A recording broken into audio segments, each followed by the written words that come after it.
And hello and good morning. This is Bowles TV, BOLES.TV, .television, coming to you live and in person, Monday through Friday at 9 a.m. Eastern. Slightly late today because I forgot my crackers. I've gone crackers. A little cracker review coming up in a moment. But I hope you're doing well. I hope you're sustaining the life that you want to be living. We have a lot of very interesting things happening. Our closed captions are working.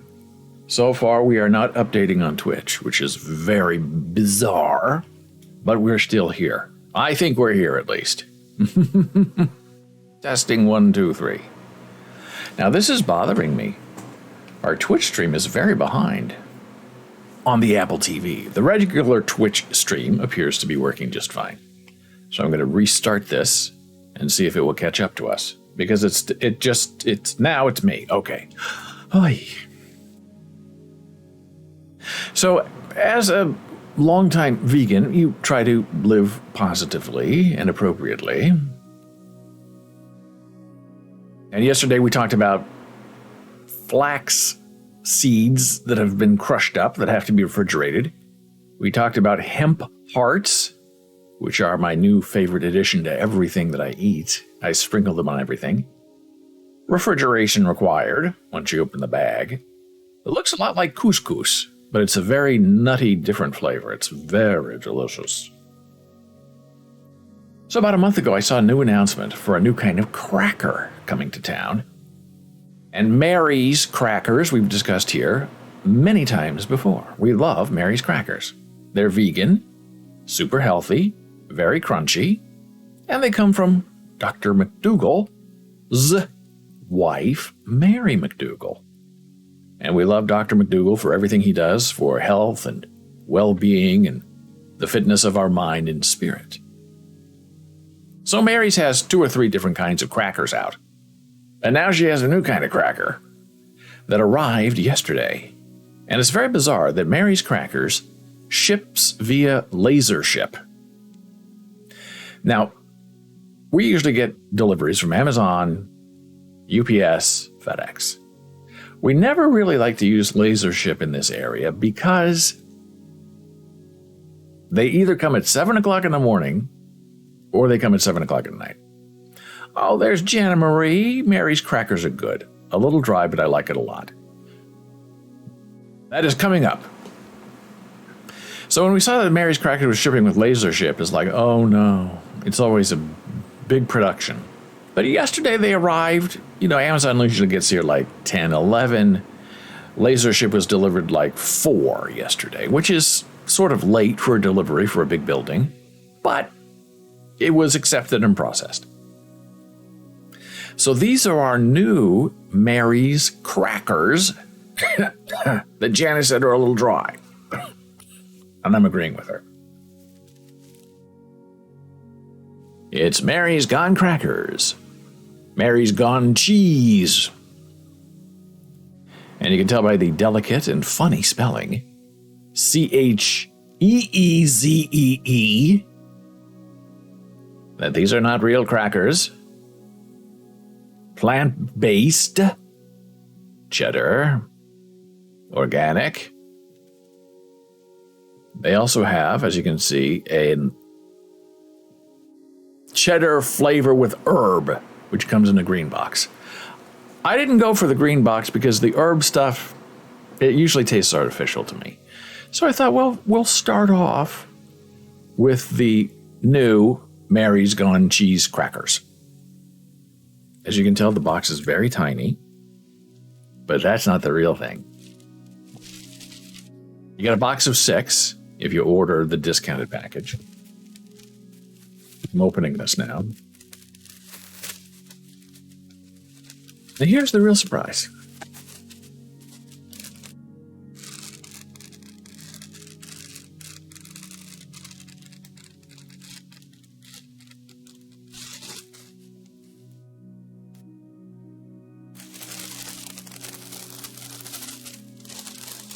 That's not a lot of crackers. This box with this cracker. It doesn't feel like a giant bang for your buck.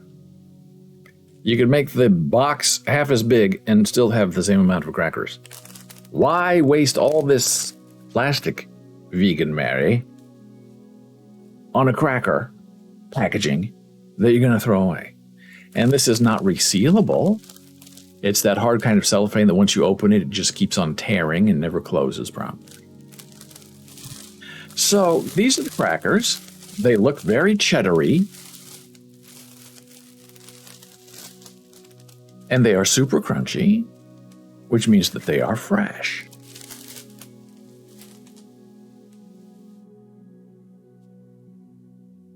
I'm not going to open the new package because we have some left over from yesterday. And as you can see, 2 people, this is enough, to feed 2 people. I think in one sitting if you're really hungry. So the fact that we have this much left over from our excitement test tells you that what Jana Marie said is likely very true. Mary's crackers are good, but they're a little dry. And they are a little dry. They look very cheddary. A little bit of salt. Very dry. Crunchy. To me, not a lot of cheddar flavor.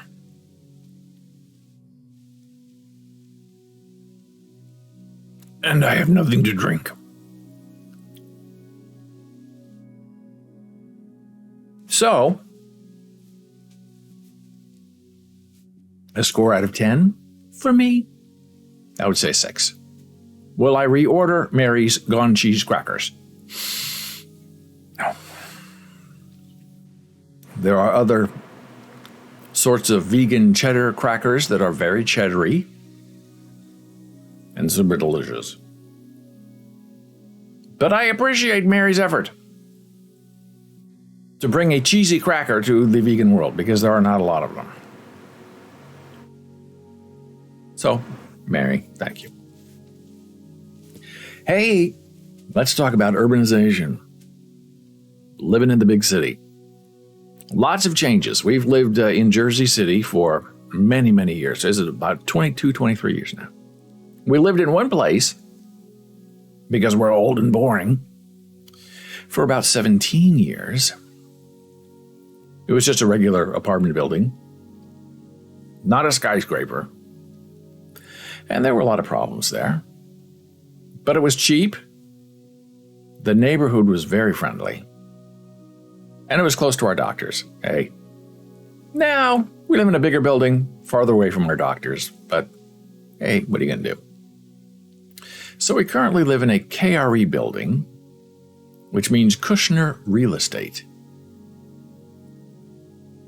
Now, Jared Kushner, husband to Ivanka Trump, I believe used to be part of KRE. But his cousin, Gerald, now runs KRE. I don't believe that Jared is involved, at least in the daily driving of KRE. But I believe he has his own investment real estate company that's separate, that's named something else. So we live in a KRE building called Journal Squared, that's right by the Journal Square Path Station, right? We live in Building 1, the original building. Hey, the original gangsters, the OG. Building 2 was just completed. People have moved in. Giant building, beautiful building. And they're now building Tower 3. They were going to wait 2 years like they did between this building and the second building, but the second building sold out so quickly that they went right ahead and just built Building 3. Okay. And across the street, there's a new building going up, and across the street down one block, there are 3 new buildings going up. Across the street that way, there's a new building. That way, all new buildings. We've discussed the KRE twin towers that are being built when we look out our window. over here. And it was going to be a convention center, hotel center. Then that changed. And now it's just a residential building, 2 towers joined by one, I guess, massive lobby with a Target store as the main tenant on the first floor, which is brilliantly wonderful because in this area there's no shopping, no grocery stores really. So you need shopping to sustain all of these thousands of people who are now going to be using the Journal Square Path Station. How that's going to work out, I don't know. So yesterday it was announced that KRE, I believe it's KRE, we'll find out together, are building yet another pair of skyscrapers. This time, not over here. That's going to block our view on this side. But straight ahead, we're just going to block our view this way. And that's been one of the wonderful things about living here is our unobstructed view. Looking that way. So I've always said, hey, we're on the right side of the building because this side has construction, you're looking into people's windows. This side has new construction, you're looking at people's windows. That side used to be the scene of Manhattan. Now there's a great big Tower 2 in the way. So this was the announcement yesterday.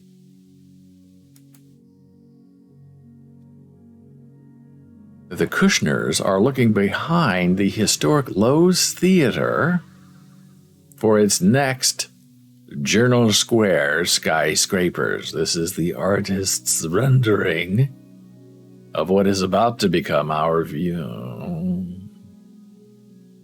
Okay? Very basic, very ugly. London, Vegas, Los Angeles, no thanks. The Kushners say, we prefer Journal Square. The New Jersey real estate mogul family is continuing to lay out transformative plans to reshape the Jersey City neighborhood with skyscrapers. As people are commenting online, in 10 years, the whole area is going to look very different. All the poor people are being pushed out for these massive, huge infrastructure structures. This time, and for the first time ever, the skyscraping is headed to the western side of Kennedy Boulevard behind the historic Lowe's Jersey Theater. It's been there about 100 years, been a big fight over who's restoring it, who gets to run it, and there was a conglomeration of private individuals who want to run the theater, and then the city said, no, the theater belongs to us, not you. And then they made some kind of truce agreement. It's very bizarre. But I think it's finally being remodeled to open because it's a very, very beautiful theater.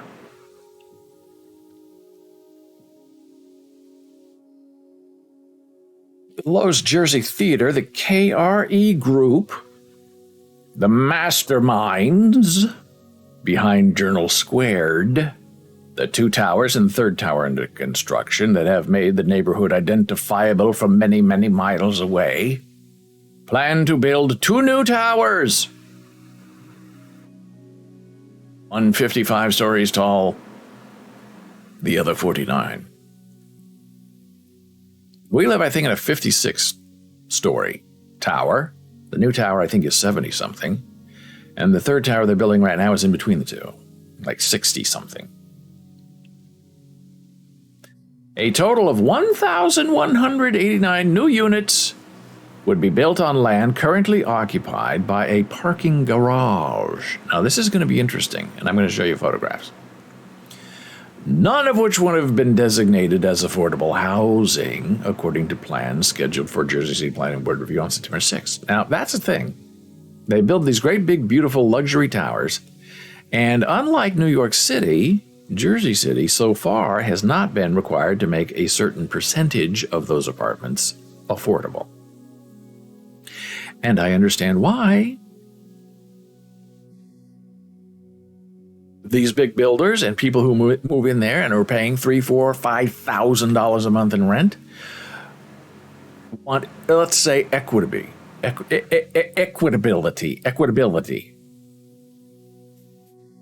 in who and what is in the building. They don't think it's fair to give people low-income housing when they're paying $5,000 a month. Former President Donald Trump's son-in-law, Jared Kushner, and his Kushner Companies brand, meanwhile, is behind the One Journal Square project. That's a different thing. And New Path Plaza that broke ground this summer, that's the thing I said was over here. What was going to be a hotel convention center now is going to have first floor Target.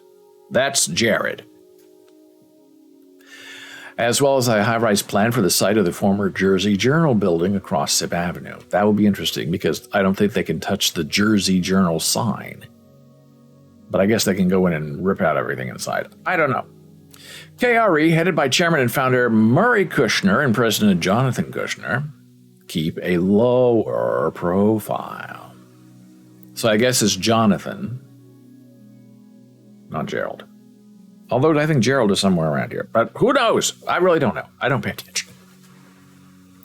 And while the two companies are rivals, it's looking like a Kushner takeover of Journal Square. For this new project, KRE is teaming up with Silverstein Properties, which redeveloped the World Trade Center. The Journal Square buildings would border the path tracks and quieter streets of 2- and 3-story homes. The developers would build a public art walk along the section bordering the tracks, which run below street level and up to Kennedy Boulevard, partially using the existing walkway next to Lowe's Theater. It's an alley. The more western section of the plaza would include a dog park, performance space, and greenery. The building situated behind the Lowe's would have an additional new building behind it, a smaller space intended for a gallery and a cafe. So this is the picture from the newspaper. This right here is the building, the Lowe's theater building. And this is the PATH train. So you're going to be looking down at the PATH. View of the site plan behind the Lowe's Jersey Theater, bordering PATH trains on Journal Square in Jersey City, where the KRE Group plans to build the 2-tower 808 Pavonia Development Project. A drop-off area would be constructed by connecting Pavonia and Van Rippen Avenues, which are currently dead ends. And I've walked around that area. It's very old, very scary, and very dead-endish. KRE would contribute $3.5 million to the city's Journal Square Cultural Arts Fund, according to the redevelopment agreement. It is that contribution that allows it to exceed the 37-story height limit in the redevelopment plan. Rental units would be market rate and range from studios to 3 bedrooms. More than half of them would be 1 bedrooms.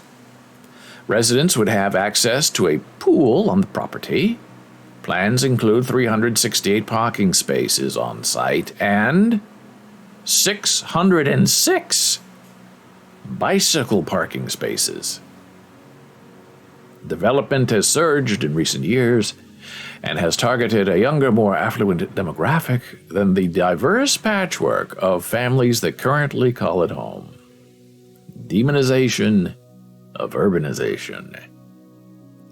Pompidou Times Jersey City, a satellite of the iconic Pompidou Center in Paris, is scheduled to open in 2024. And the Devil's Arena Entertainment have plans to make the low and A-list concert venue. The Journal Square 2060 redevelopment plan that lays the groundwork for the neighborhood's development does not require affordable housing. So most, if not all, projects have not included any. Hey, it makes sense. You want big money to come in and build big expensive buildings. They're not going to be interested in housing low-income people. Studio apartments in the Journal Squared buildings are currently listed for at least $2,600 a month. KRE broke ground on its third and final tower in the project in October. One Journal Square broke ground in June after years of delay due to litigation between the developer Kushner Companies, that's Jared, and Jersey City over the denial of a tax abatement. It did not win a tax abatement in a settlement in 2020. Jared Kushner is the CEO of that company, and the estimated $821 million project will include two 64-story residential towers, a rebuilt South Plaza, and a Target store in one of the buildings. Woo! Now here's where it gets real. This is the look-see outside our window. This massive thing is the Journal Square headquarters for The Path. This right over here is Lowe's Theater. This is the beautiful sky that I enjoy every morning. This is the lovely horizon that I enjoy appreciating and seeing every single day by living here. Scooching over, this right here, this parking garage, this dead end, this is where that new building is going to be built. So, my beautiful view of this horizon is going to be obstructed by two massive 60-story buildings. And it makes me a little sad. But of all the years living here, I have walked around, visited, and seen this parking garage. It's filthy, it's old, it's crumbling. And I kept thinking, what a perfect place, really, if you're looking for space to build another high-rise building in the area, because most of the other plots of land around here are taken up. But right there, it's a beautiful dead space. Now, the PATH trains are going by here every day, but for some people that's fun. That's living in the big city. So now, looking this way, so we're looking out the window, right? And then we look out the window to our left. We see right here the theater. In this next picture, there's the theater. Yeah, whoops. There's the theater. Yeah, this is Journal Square. This is the PATH station where all the trains are going that you see over here. All these trains are coming in right here. And this is where the Jared Kushner Tower 1, Journal Square 1, is slowly taking shape. And we've talked about this before in the past. This is what it looks like a little closer up. This is the Jersey Journal building that I guess Jared is going to have to preserve somehow, because it's like Times Square, the New York Times, Times Square named after New York Times, Journal Square named after the Jersey Journal. So this is an important part of the redevelopment. They want that sign preserved and this building. So Jared is taking over this building. He bought the building. But what's he going to do with it? How is he going to preserve that? I don't know.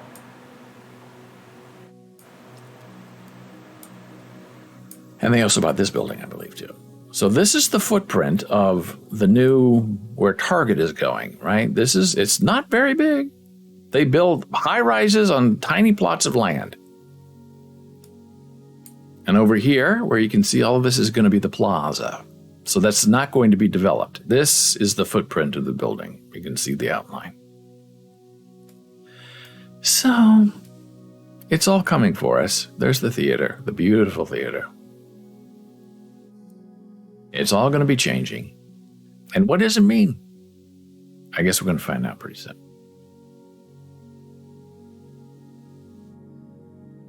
Now it's time for our very first blood pressure break of the day. Returning in a moment.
And we're back from break.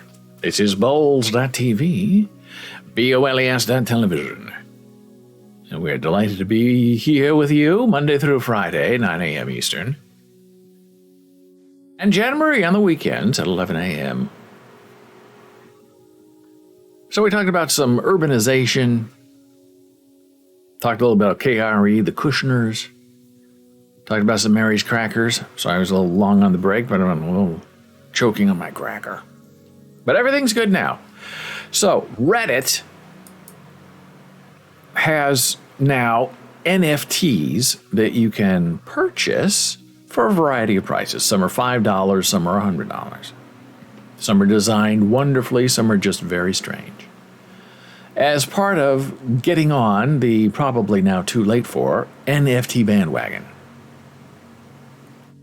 And it's been very strange because there are some hardcore Redditors, as they are called, who are upset that Reddit are allowing people to purchase NFT avatars on their service.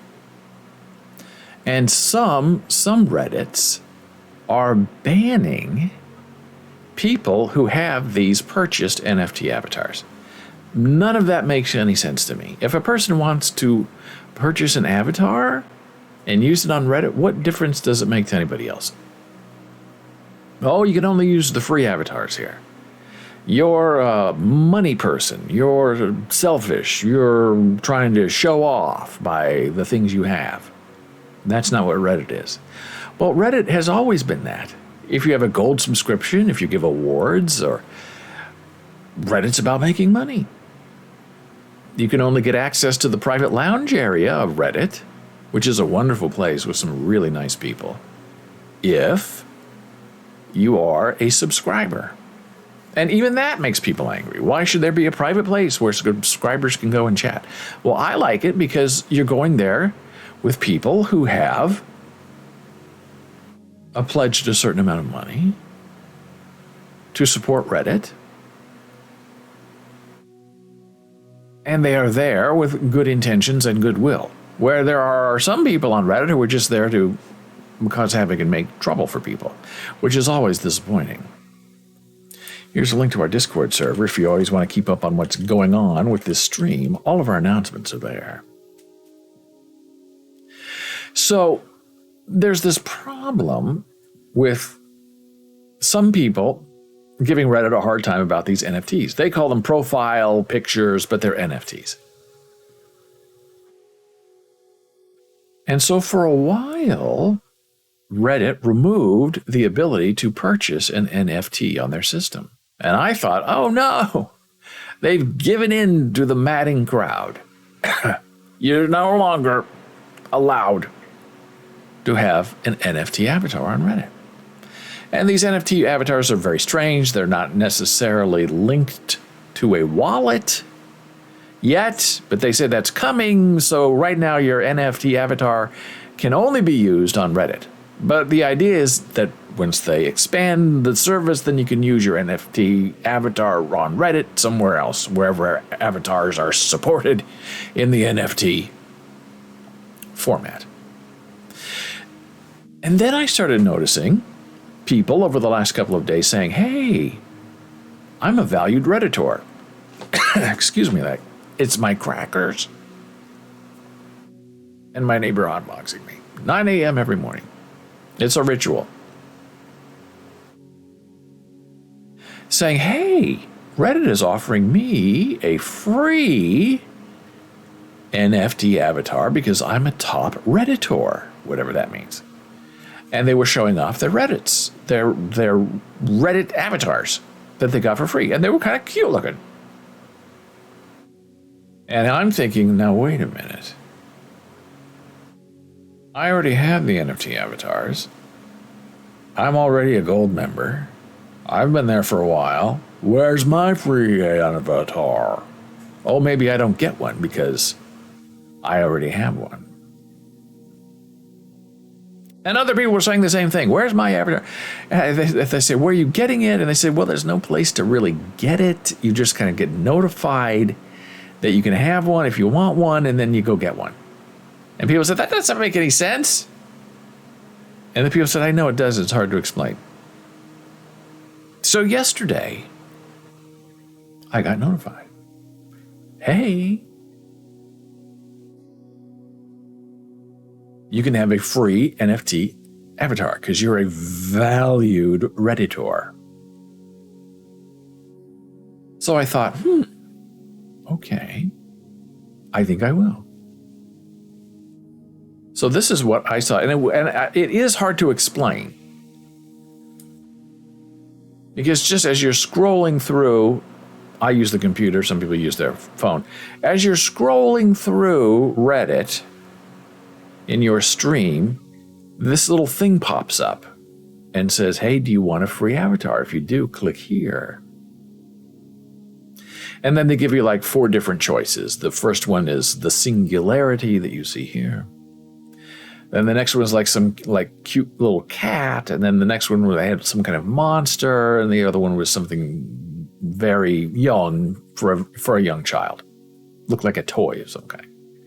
So I thought, well, I guess I'll go for the singularity. I like the helmet. I like the accoutrement of whatever these are. A vacuum cleaner, I'm calling that, and some kind of squid friend. Greeting, fellow humans.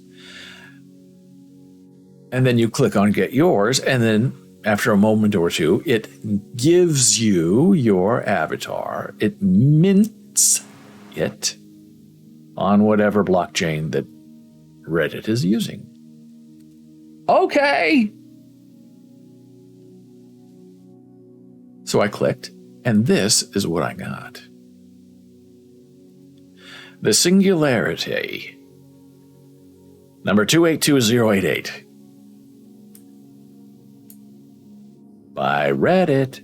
This, I don't know what all this is. Benefits stand out in comments. Add a card to your profile.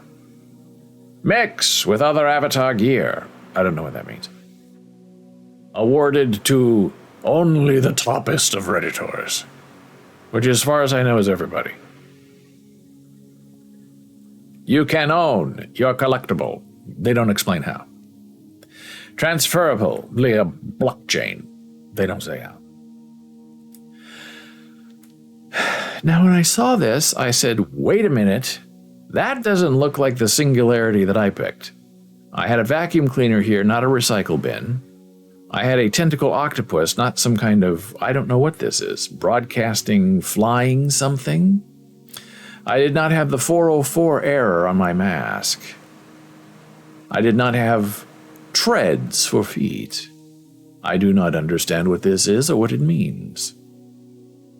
So after I screenshot this to show you, I went back. Look, I like the helmet better. I like the squid friend. I like the vacuum cleaner. This is very rough, mean looking. This is not that. Wider face, computer nerdish, which I guess is okay. And then I went back and read the fine style line, and I think that's where they get you. That's where it's tricky. Choose your style. So you're not choosing your avatar. You're choosing the style of avatar. Which I guess is good because you don't want 30,000 people having this exact same avatar because then that's weird, right? But my question is this a one of one, as they say in the NFT business? Or are there other people who get to have this avatar? I'm not that attached to it, but it was free, so I will accept it. But it's interesting. Not a lot of chatter about this on the Reddit. What else is happening in the news? Very interesting article. Diana, Princess Diana's last moments. A French doctor recalls that tragic night. 25 years ago, Dr. Frederic Maliez is still marked by what happened in the Alma Tunnel in Paris on August 31st, 1997. And the realization he was one of the last people to see Princess Diana alive. Now that is really very interesting. And there she is, happy and alive on a beach. That night, Malier was driving into the tunnel when he spotted a smoking Mercedes nearly split in two. I walked toward the wreckage, he said. I opened the door and I looked inside. And this is what he saw. 4 people. 2 of them were apparently dead. No reaction, no breathing. And the 2 others on the right side were living, but in severe condition. The front passenger was screaming. He was breathing. He could wait a few minutes. And the female passenger, the young lady, was on her knees on the floor of the Mercedes, and she had her head down. She had difficulty to breathe. She needed quick assistance. The doctor ran to his car, called emergency services, grabbed a respiratory bag. She was unconscious, the doctor said. Thanks to my respiratory bag, she regained a little bit more energy, but she couldn't speak. I know it's surprising, but I didn't recognize it was Princess Diana. The doctor said he was in a car on the rear seat giving assistance. I realized she was very beautiful, but my attention was so focused on what I had to do to save her life. I didn't have time to think, who is this woman? Someone behind me told me the victims spoke English. So I began to speak English, saying I was a doctor and that I had called an ambulance. I tried to comfort her.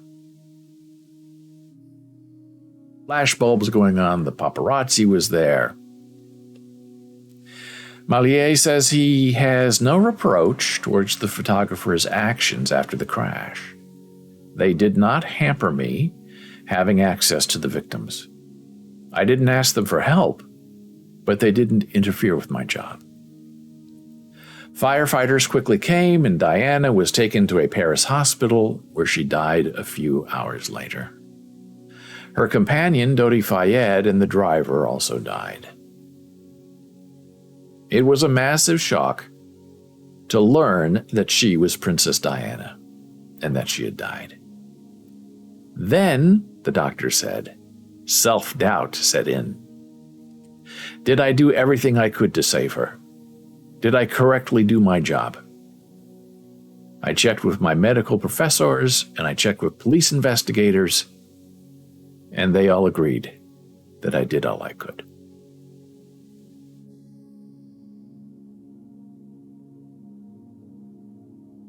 So that's a very interesting sort of reunion, sort of remembrance to have and to share.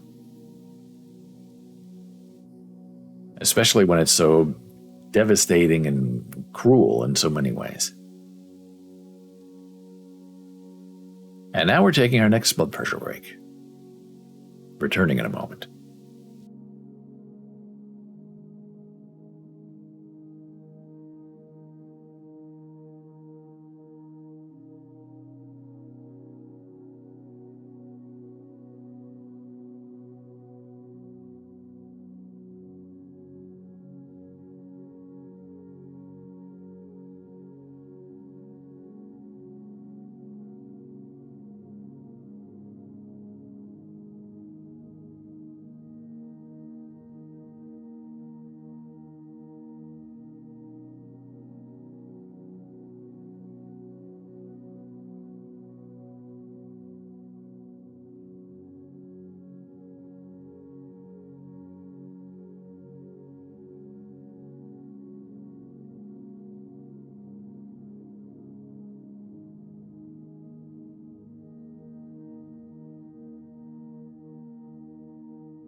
And we're back from break. I'm David Bowles. This is Bowles.tv, BOLES.television.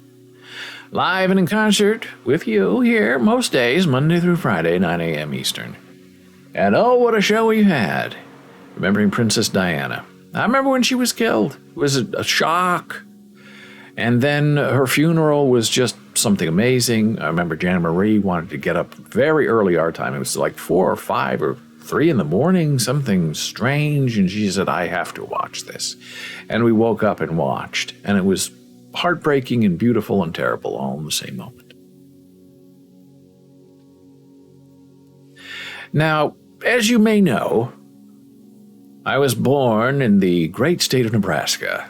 It's not for everybody. We've talked about the Nebraska Cornhuskers here to the consternation of some people, but we're going to continue talking about where we're from and how it's formed us and how things have changed. And there's another really disappointing instance of discrimination that has now festered and pussed in what used to be the great state of Nebraska, known as the Good Life. Hard to read. From the Associated Press, a title like this: Nebraska school officials close a newspaper, a student newspaper, after LGBTQ issue. What?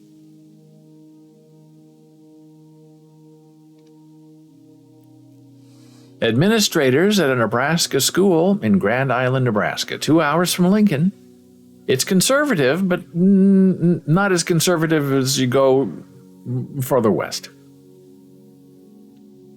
It's the 3rd largest city in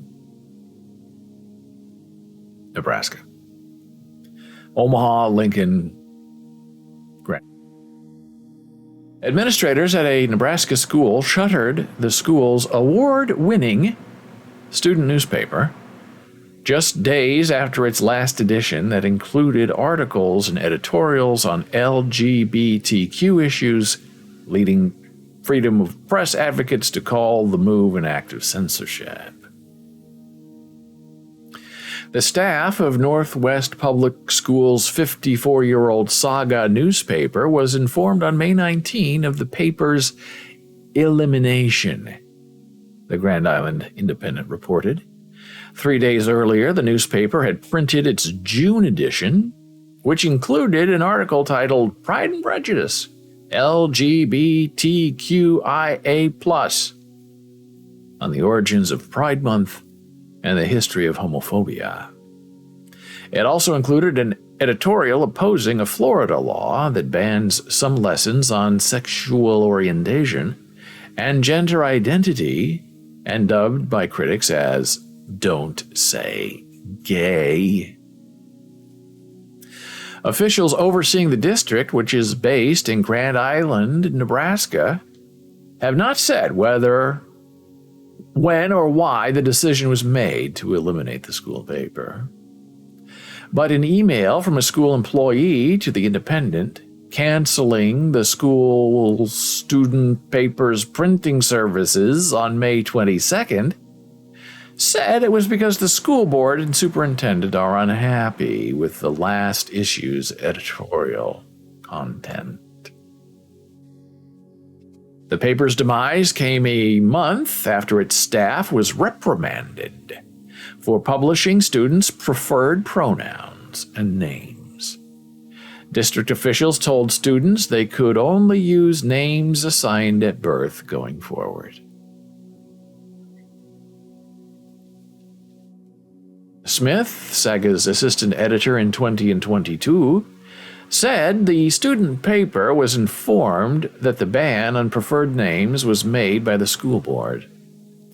That decision directly affected Saga staff writer Marcus Pennell, a transgender student. Yes, even in Grand Island, Nebraska, there are transgender students. Like it or not, they're alive, and they have rights and feelings and responsibilities. A transgender student who saw his byline changed against his wishes to his birth name of Megan Pennell in the June issue. It was the first time that the school had officially been like, "We don't really want you here," Pennell said. "You know, that was a big deal for me."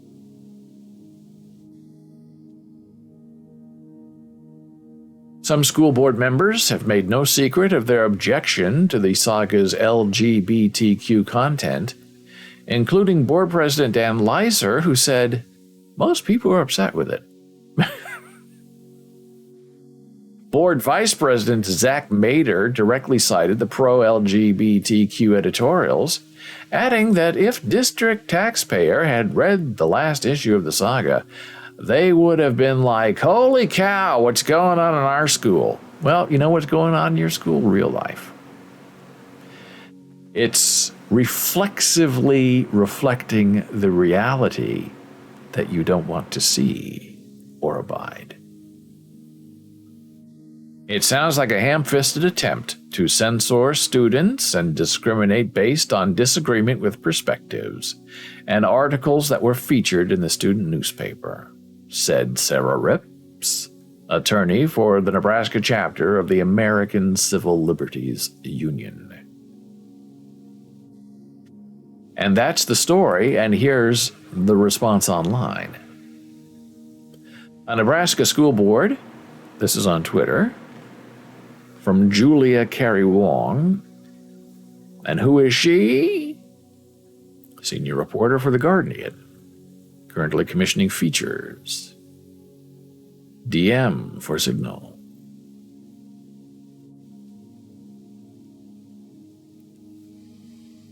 Ran a Pride Month issue with an editorial criticizing Florida's Don't Say Gay law. The admin had previously forced a trans student to use his dead name as a byline. There really isn't anything crueler in the world than to force a transgender person to your dead name. But people do it because they think it's funny, they think it's proper, and they think that it's a forcible way to try to change behavior.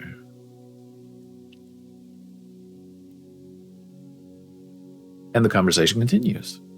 Julia again says, here's an excerpt of an editorial from the final issue of the paper, written by Marcus Pennell, and published under his dead name, due to a new policy enforced by the school. Then the school board killed the entire newspaper. In an editorial, the Don't Say Gay bill making students existing controversial, Pennell wrote, most LGBT students are scared to even show up to class most days. If the concern was really for the quality of education for our children, why not ban all discussion concerning sexuality? If we aren't saying gay, why can we say straight? It was printed in the final issue of the saga. And then Julie Carey Wong continues on. This week, an Atlantic writer published an incredibly snide and intellectually dishonest essay positing that the culture of free speech in the U.S. is eroding due to the vagaries of a wholly imagined generation of Oberlin students with excessive sensitivities towards being offended. The piece relied on a fictional version of an apocryphal tale of millennial college student hypersensitivity to invert the reality of attacks on free speech in the USA Today. It's a brazen lie. And here's the quote. Whenever a society collapses in on itself, free speech is the first thing to go. That's how you know we're in the process of closing up shop. Our legal protections remain in place. That's why so many of us were able to smack the Trump piñata to such effect.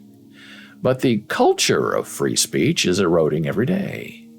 Ask an Oberlin student, fresh out of Shaker Heights, coming in hot, with a heart as big as all outdoors and a 3 in AP Bio to tell you what speech is acceptable, and she'll tell you that it's speech that doesn't hurt the feelings of anyone belonging to a protected class.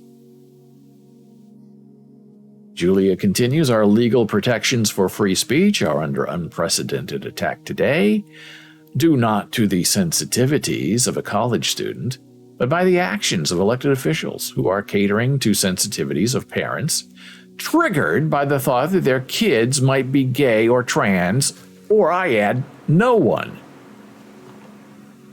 Julia continues, I mean, could someone get our esteemed class of free speech pontificators a subscription to LexisNexis so they could read some local papers and see what is actually happening in school districts around the country?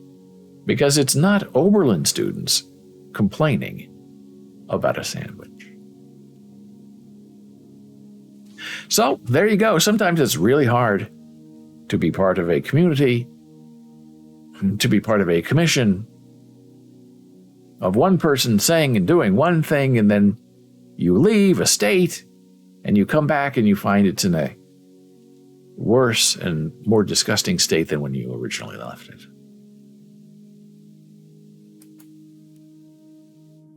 And speaking of the Atlantic, here is a very interesting article about what Donald Trump's second term would look like if he were president. Now, this is a very long and invigorating read. I will put the link to this article on our Discord server so you can go read it in depth.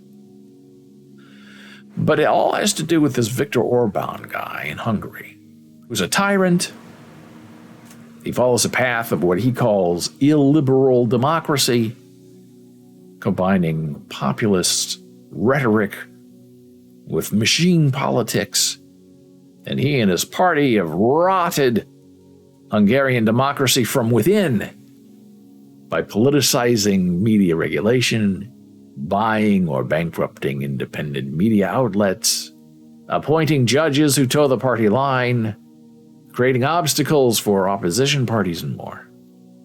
Hungary has not gone from democracy to dictatorship, but it has gone from democracy to democracy-ish. Ooh, terrifying. So this MAGA movement has deeply studied Orban and his party. Hungary is where Tucker Carlson of Fox News, leading conservative media personality, who might just want to be president one day, he took his Fox show for a week to Hungary with fawning broadcasts. Orban is the leader whom the Conservative Political Action Conference brought in as a keynote speaker this August. He told the group what it loves to hear: we cannot fight successfully by liberal means. Trump himself has made clear his admiration for Orban, praising him as a strong leader respected by all. This is how our democracy slowly begins to fade away, by indifference, by allowing bullies and menaces to flourish and to find their way in the world. The USA is an older and better established democracy than Hungary. So how, then, could MAGA acolytes emulate Orban in the American context? To simplify matters, set aside the possibility of a stolen or contested 20 and 24 election, and just suppose, that Trump wins a fair electoral college victory. In this scenario, beginning in January 20 of 2025, he and his supporters set about bringing Budapest to the Potomac in increments. And this is how they're going to do it. First, install toadies in key positions. Gaining the White House, the president systematically and unabashedly nominates personal loyalists who have no qualification.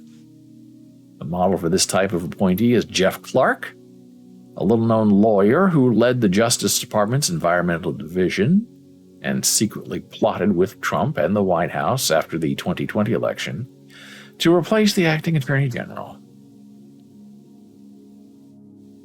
Second, intimidate the career bureaucracy.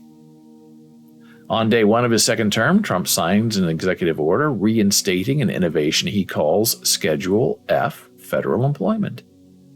The designation would effectively turn tens of thousands of civil servants who have a hand in shaping policy into at-will employees. He approved Schedule F in October of his final year in office, but ran out of time to implement it. And then President Biden rescinded it.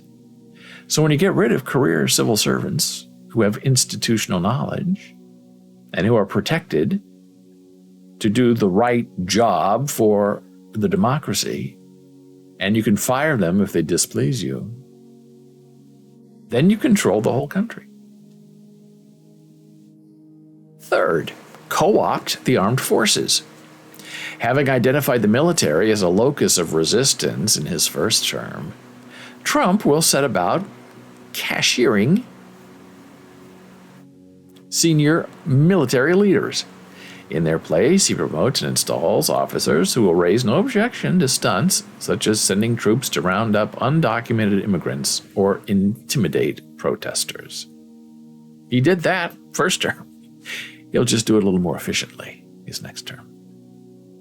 Fourth, bring law enforcement to heel. Even more intimidating to the president's opponents than a compliant military is his securing full control over the Justice Department. In his first term, both of Trump's attorney general bowed to him in some respects, but ultimately stood up to him when it mattered most. Bill Barr, by refusing to endorse Trump's election lies and seize voting machines, is one of them. Jeff Sessions recusing himself from the Russia investigation.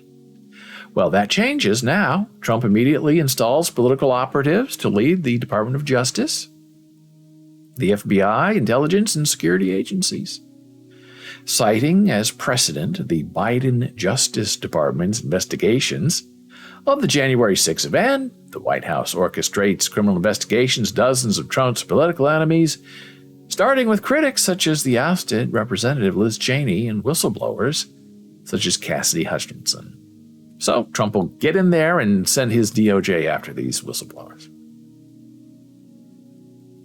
No prosecution under a new Trump administration is above suspicion or political influence. No Trump adversary is exempt from fear. Just as important is whom the government chooses not to prosecute or harass. It stays its hand against MAGA street militias, election shysters, and other allies of the president. Fifth, weaponize the pardon. He already did that, but he'll do it more. In Trump's first term, officials stood up to many of his illegal and unethical demands because they feared legal jeopardy. Well, the president will have a fix for that too. Trump wasn't joking when he mused about pardoning the January 6 rioters. In his first term, he pardoned some of his cronies and dangled pardons to discourage potential testimony against him. But that was a mere dry run. Trump's promises to bestow pardons and his threats to withhold them open an unprecedented space for abuse and corruption. 6. The final blow. Defy any court order. Naturally, the president's corrupt and lawless actions include a blizzard of lawsuits. Members of Congress sue to block illegal appointments, interest groups sue to overturn corrupt rulemaking, and Trump meets these challenges with long-practiced aplomb. As he has always done, he will use every tactic in the book to contest, stonewall, tangle, and politicize litigation. However, when matters come to a head and he loses on appeal and faces court orders, he will, as president, just simply ignore it. What are you going to do? With the re-election of the balance, defying the courts was a bridge the president did not cross on his first term. But when he's in his second term and he can't run again, why does he have to listen to anything?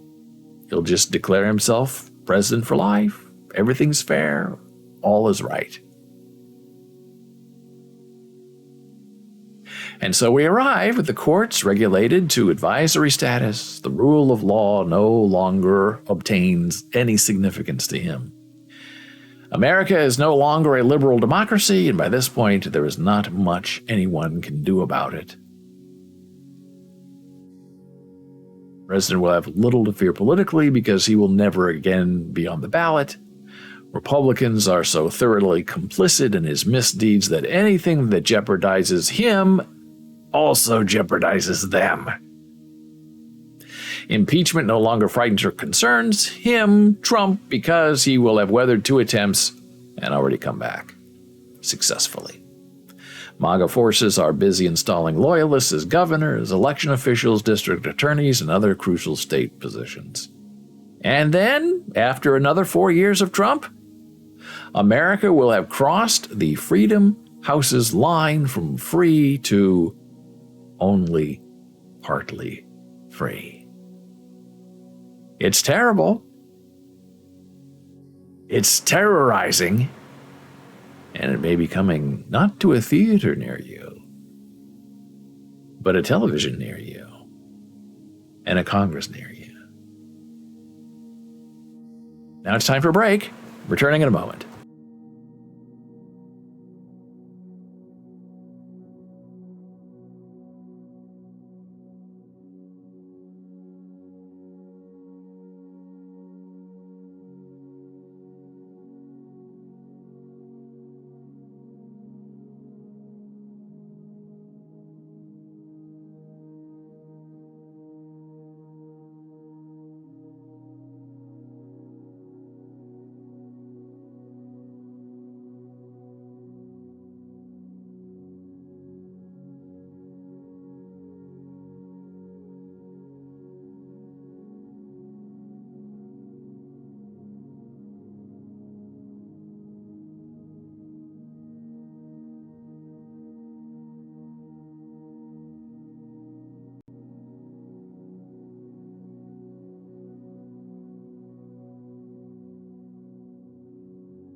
And we are back from break.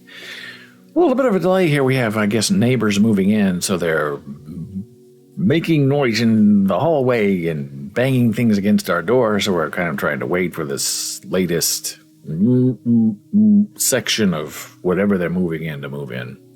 Lots of big boxes. I don't know I didn't even know our old neighbors have moved out. It's all new. Well, I guess this is what is today. Oh. I guess it's a new month, isn't it? That's what's happening. So now it's time to have fun and play a little bit of Mr. Chess. If I do say I say to myself, chess. Now this is supposed to have some kind of audio, but I don't know.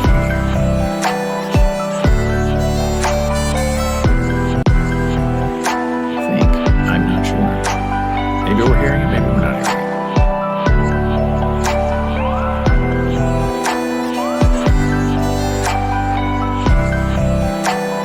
Sort of there.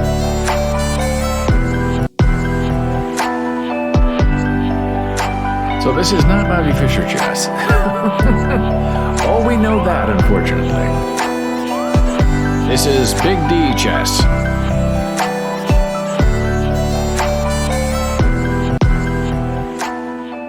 And we are going back to our favorite trainable, Chessable. Now, Chess.com has made an offer to purchase Chess24, which is owned by the Play Magnus Group. And as I understand it, Chessable is part of that deal that is coming soon. We'll see what happens. So this is my trainer, Chessable, where I'm given a puzzle to solve. And unlike Chess.com, and their puzzle of the day, this puts me on a timer. So I have to be very careful when I click this button, solve, because then my timer starts. And I'm not a very good player, so I have to figure out very quickly what's going on. Usually it's a queen sacrifice.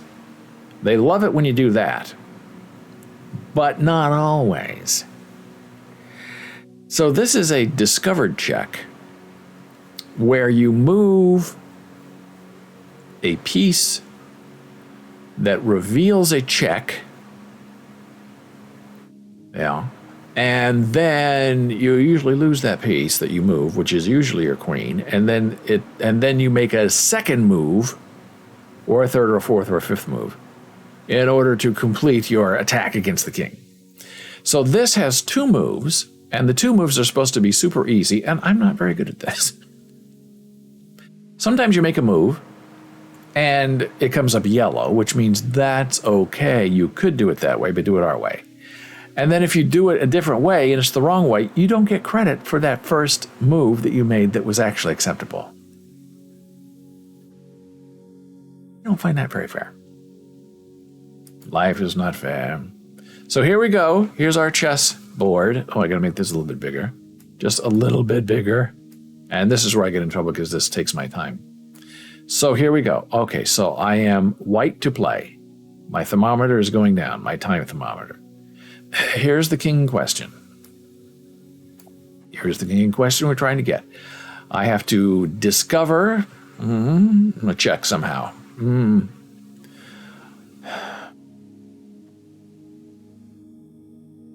Thinking it might be this, which then puts the king in check. And this, but it's not really discovered anything yet. Right? Here, right, that would put the king in check.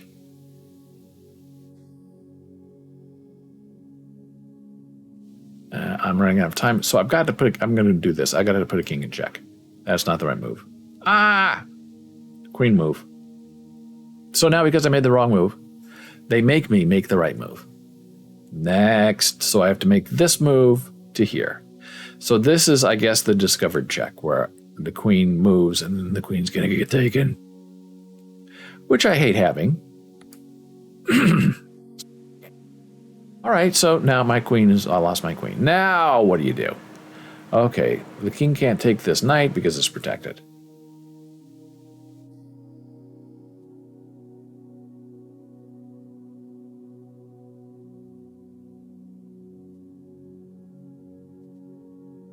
And I only have to make one move because it's a 2-move puzzle. And I don't know what my move should be. It can't be a knight move because no move of a knight will put a king in jeopardy. Okay, so it's got to be a rook move. So that tells me it's got to be this probably rook. This rook moves here. Puts the king in check. Right. But why can't the king just take that? Oh, I'm running out of time. Oh, this is going to be disastrous. This might be my first 0 puzzle. I just have to move it. No, that's not right. Oh, so here to here. Yeah, see, then here's the revealed check. Mate. Okay. So, oh, now they're going to make me make it. Oh. 0. Now I have to do another one. I have to get at least 50% right. Here we go again. Here's the king. Here are my pieces. You know they want me to get rid of my queen. I told you that, and I didn't move it right, and then I had to move it, and I did lose my queen. Here are my rooks. This looks important. This diagonal eventually, somehow, it will be. So that's what they want me to do. They want me to move my queen here. Then the king will take, and then I, move my rook over here or something. Maybe.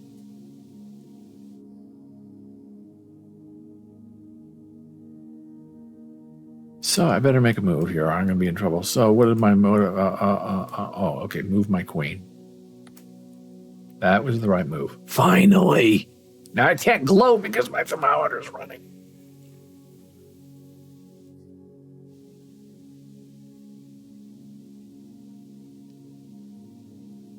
So I'm going to have to move this rook, which will expose this check.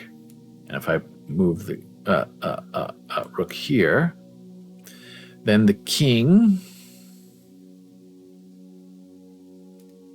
can't go here because of this here. Can't go back, can't go back, can't go this way. Can I go that way? No, can't go that way. Okay, so that is the move. I finally figured out the game. So you go from 0 to 100%. It shouldn't be that hard, but it is. Hey, speaking of hard, here's the chess.com puzzle of the day. Checks, captures, and skewers. Sounds very complicated. And sometimes you get a hint. White to move. Okay. Here's the object of our desire. And we have a bishop. We have a queen. And we have a rook.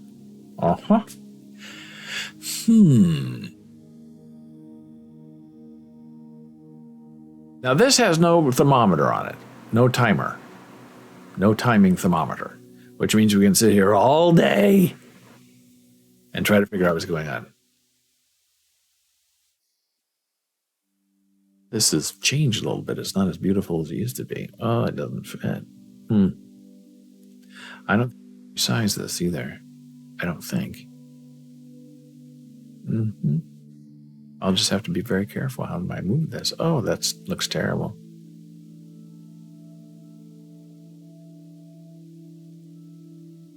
But we can see enough of it, I guess. Maybe I can pull this down.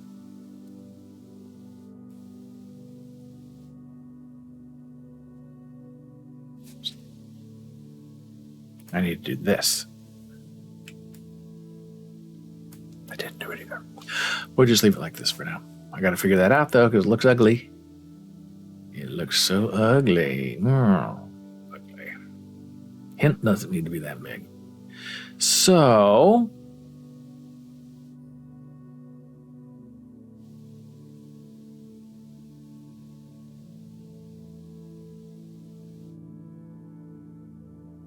I almost want to go here to here.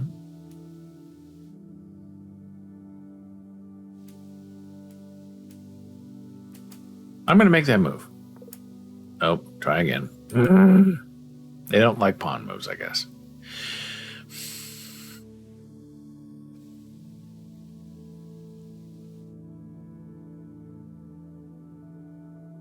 I mean, all I can do is exchange queens. That's all I can see. That's what they want me to do. It's always a queen move in these puzzles.